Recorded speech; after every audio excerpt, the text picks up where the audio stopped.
Tem um livro muito bom, Psicopatas no Poder. Assiste pelo menos um vídeo sobre isso.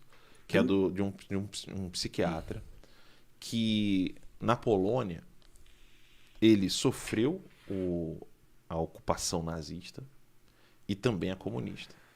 Só que ele percebeu que entre os colegas o comportamento deles tinha mudado. Quando os nazistas estavam lá, eles conseguiam se unir e se ajudar clandestinamente. Quando os comunistas chegaram, um traiu o outro.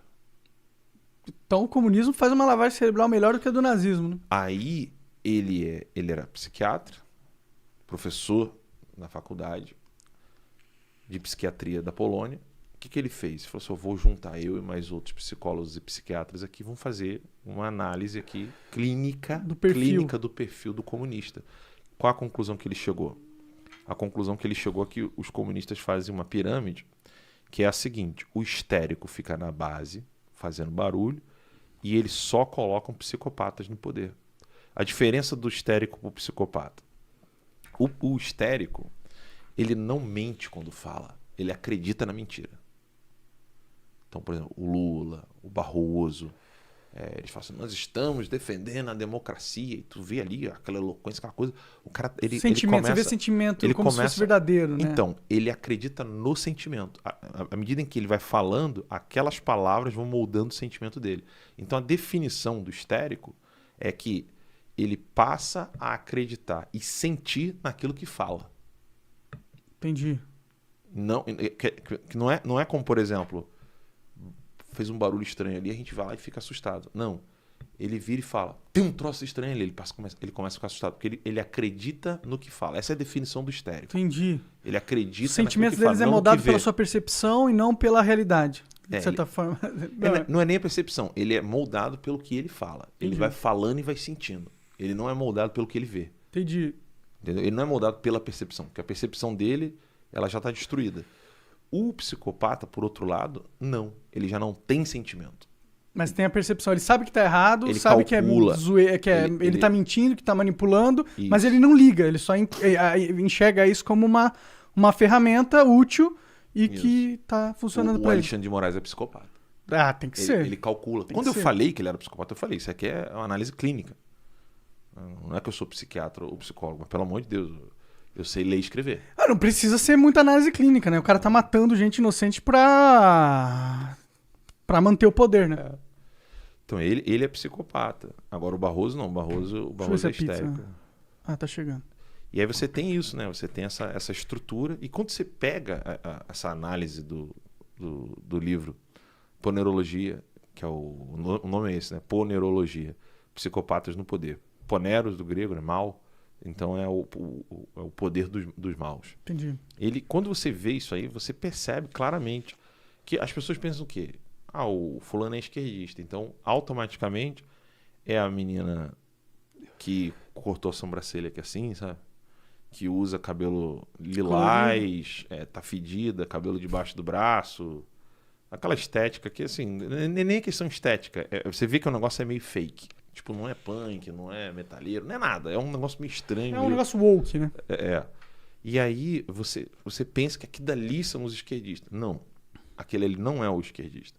Aquele ali é o cara que simplesmente pensa como um esquerdista porque ele é burro. Porque ele é histérico. Entendi. Agora, o que está por trás não é burro. Por exemplo, não cola legal você postar assim: todo esquerdista é burro e tal. Não, mentira. Na verdade, tem muitos esquerdistas muito inteligentes. Não, pelo contrário. Se eles fossem burros, eles não estavam dominando, né? Exatamente. Pô, Monark, eu desafio qualquer pessoa a pegar o site marxist.org, em inglês, tem vários idiomas. Eu desafio qualquer pessoa a pegar o site marxistas, no inglês, né? Marxistas, que é esse site aqui. Tem todos os idiomas que você possa imaginar aqui e tem em português. Eu desafio uma pessoa a pegar um texto que está aqui, ler e falar que isso é de uma pessoa burra. Não, eles são muito inteligentes. Não é à toa que o comunismo é tão forte, né? Eu vou pegar um texto aqui do Eder. E só cresce, né, inclusive. Eu vou pegar um texto do Eder Sader, que foi fundador do PT.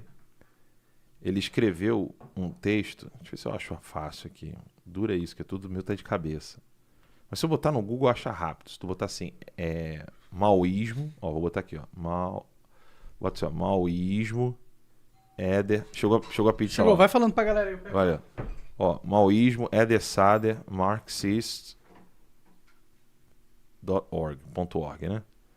Se você pegar esse texto, o título do texto é Os Ensinamentos de Mao Tse Tung e a Guerra Revolucionária no Brasil. Espera o Monark receber a pizza lá. Vai.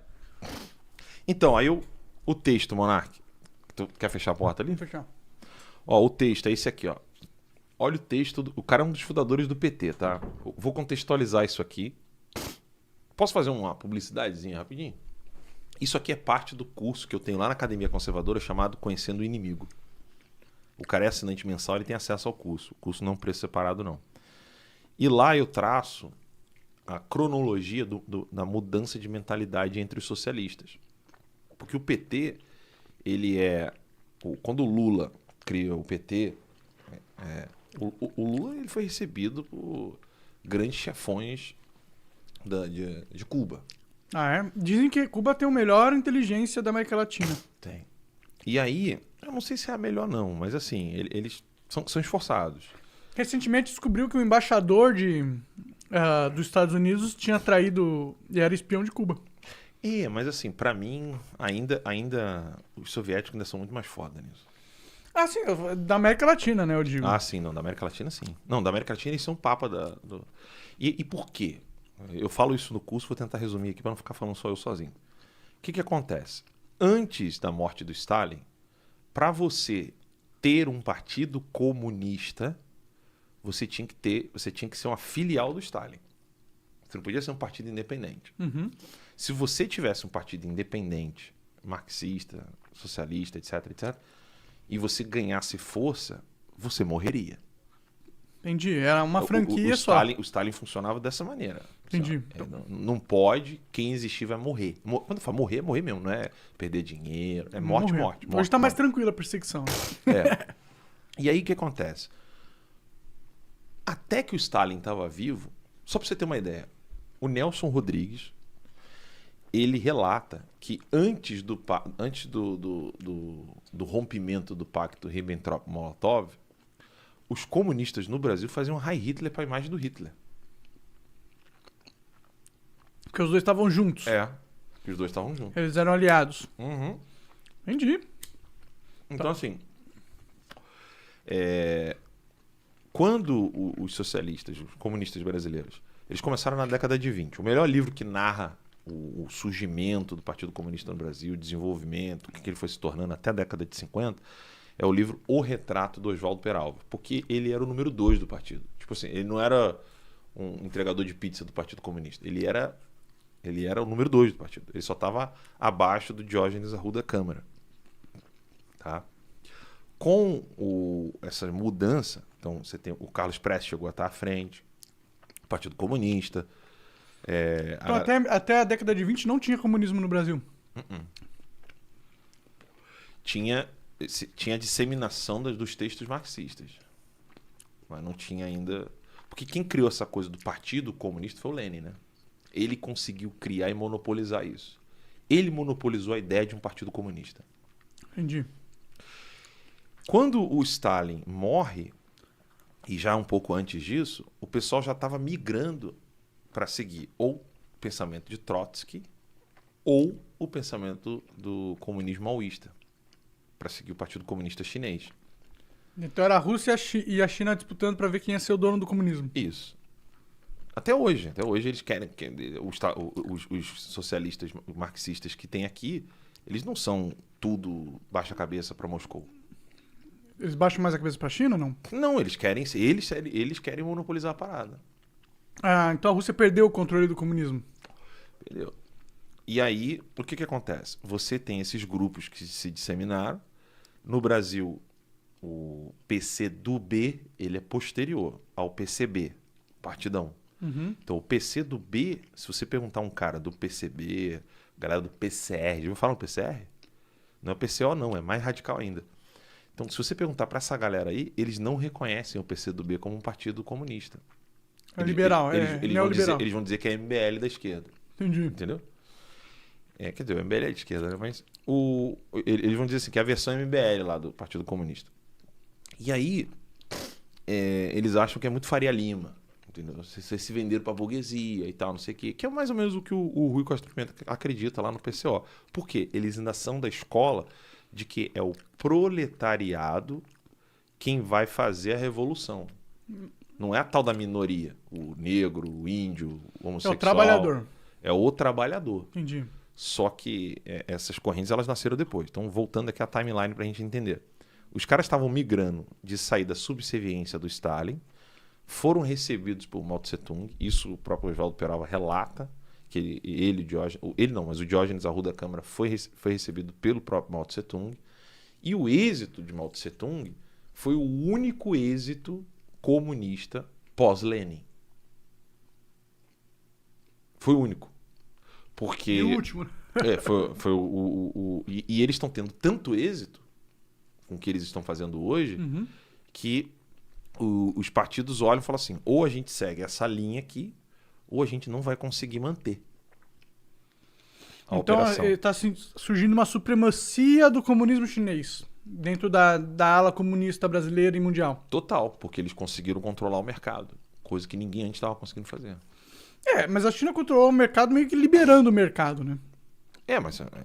Mas liberando com muitas aspas, né?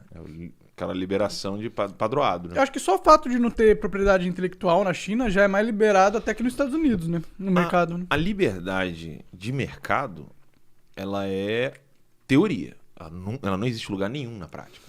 Sim, mas o meu argumento é que na China eles experimentaram com a liberdade de mercado mais além do que no capitalismo moderno americano, né? Mas só para poder... Porque pensa, essas patentes, elas são um veículo de retardo de inovação tecnológica, entendeu? Sim. Porque se você consegue ser dono de uma ideia, a patente é você ser dono de uma ideia. E monopolizar. Você acaba diminuindo o fluxo de ideias no mercado, fazendo com que ideias que outra hora poderiam vir à tona sejam reprimidas pelo controle o que eles fazem privado, né? O que eles fazem é um roubo, né? Você conhece a história da Embraer? Tem uma ala do anarcocapitalismo que não considera... não considera roubo. E não considera a propriedade intelectual como alguma coisa moral, entendeu? Essa é uma outra discussão bem interessante. Porque aí seria, eu escrevi um livro, alguém vai lá e copia o meu livro com o ChatGPT e o livro é dele. Em teoria é isso, né? E eu não sei, mas eu acho que pra mim funciona. Eu vivo a minha vida como se eu não tivesse propriedade intelectual. Se eu mudar o Shine On Crazy Diamond do Pink Floyd de Sol menor, botar pra Lá menor e mudar uma nota, a música é minha.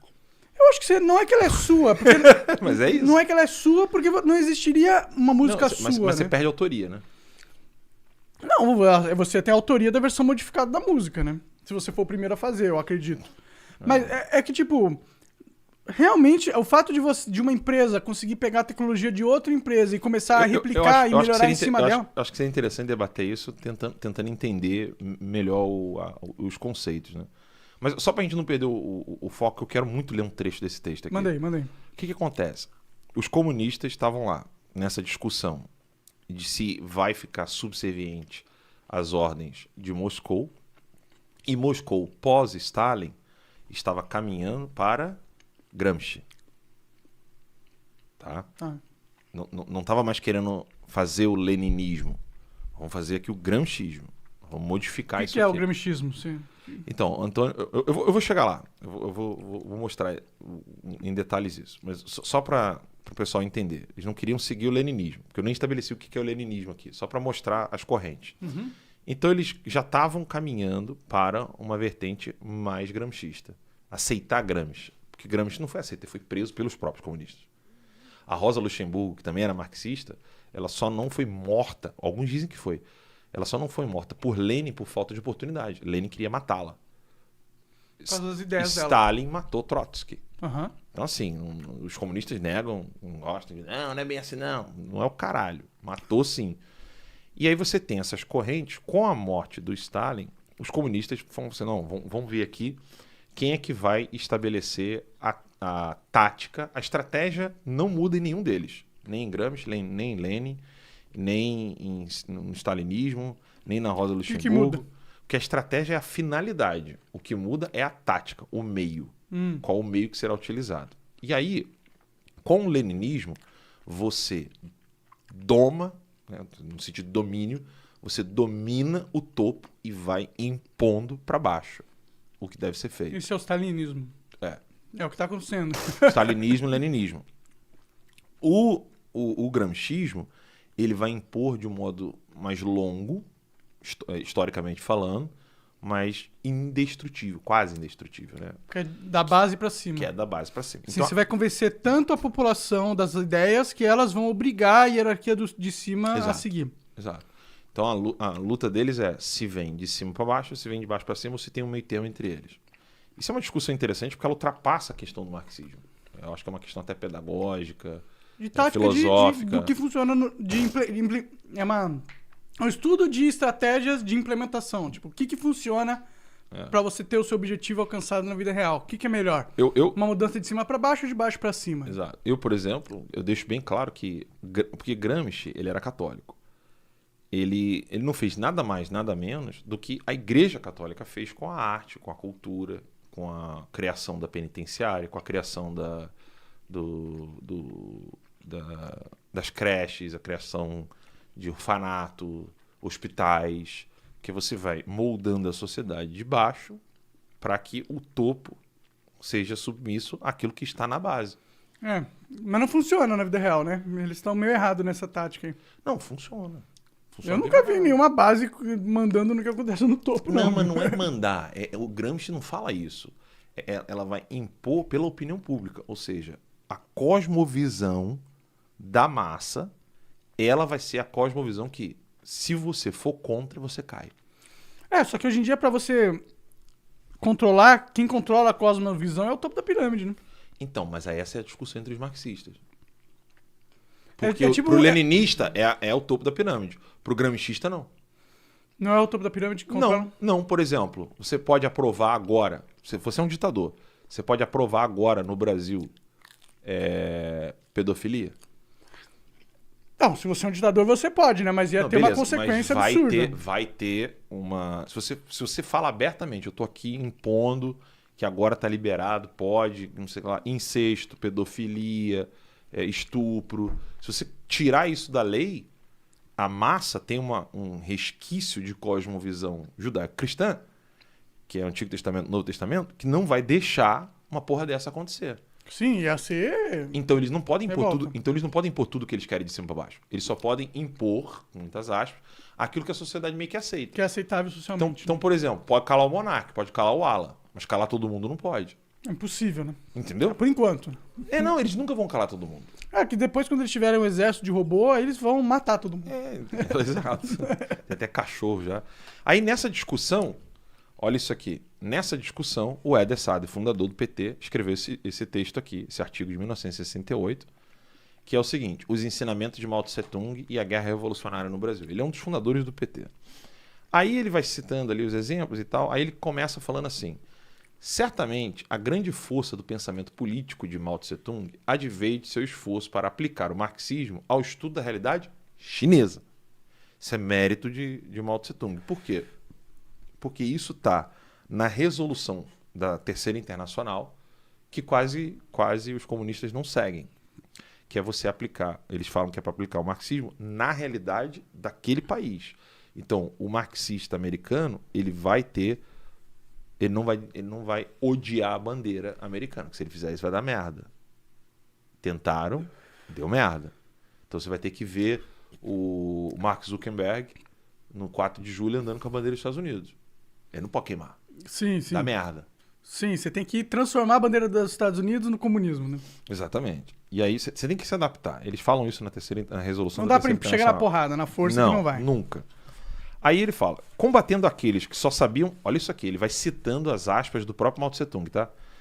Combatendo aqueles que só sabiam recitar, abre aspas, um estoque de frases estrangeiras mal digeridas, fecha aspas, ele apostava, Mao Tse Tung, para o partido, ele apontava para o partido a necessidade de se enraizar nas condições nacionais. Aí a frase do Mao Tse Tung, abre aspas, um comunista é um internacionalista marxista. Mas o marxismo tem que assumir uma forma nacional antes de poder ser aplicado.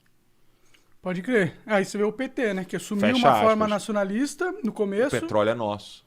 e agora já esqueceu isso e O virou petróleo é globalismo nosso. Aí total. Isso. Aí depois que antes de ser aplicado, você tem que ter a identidade nacional. E convenhamos, Monark. Eu não sou teólogo, nem você, mas convenhamos. Jesus não se encarnou com o olho rasgado de japonês e pele de negro. Bom, Ou seja, não. o próprio Deus fala com as pessoas naquilo que está próximo delas. Claro, sim. Para não criar aquele choque. Pra isso ser ouvido, né? Ou seja, todos nós, qualquer comunicador sabe disso. Eu tenho que falar com o meu público aquilo que o meu público vai ter capacidade de digerir. Sim, sim. Ele tem que ter uma identidade comigo. Ele tem que falar comigo. Qual foi o sucesso do seu trabalho? Qual foi o sucesso do Terça Livre? A gente falou com as pessoas que são iguais a nós. A maioria do povo brasileiro é igual ao William Bonner ou igual a mim e a você? Mais parecido que nós, né? Então pronto. Sim, sim. Então o nego tava cansado de ver um maluco sentado assim. Boa noite, tudo bom? Sejam bem-vindos aqui ao programa do Monark e tal. Meus mestres mandaram eu falar isso aqui pra você. O nego cansou dessa porra Sim. e quis ver gente normal falando. Gente que fala o que pensa, né? Exato. Não o que recebe de ordem, né?